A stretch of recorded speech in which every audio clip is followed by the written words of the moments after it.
Hello, I'm PJ. This is Jeannie. We're both students at the Seton Hall Athletic Training Program.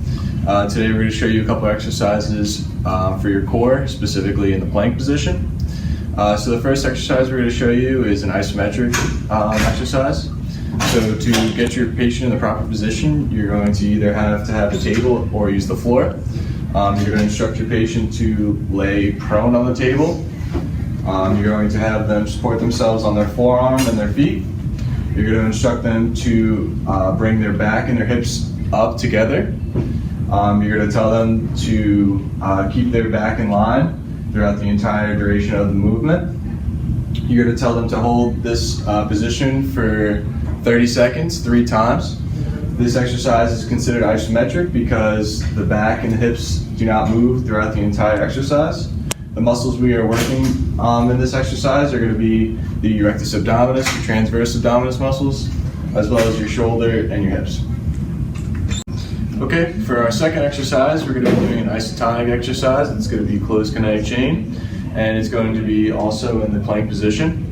So to get your patient in the proper position to perform this exercise, they're going to be either on the table or the floor. They're going to be in a quadruped position to start. Then you're going to instruct them to go in a straight arm plank. You're going to cue them to bring their belly button into their spine and to focus on keeping their back straight. The isotonic portion of this exercise is going to be done using a band.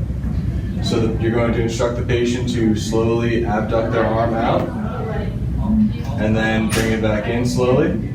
So the concentric phase of this contraction is going to be when they slowly abduct their arm, and the eccentric phase is going to be when they bring it back in.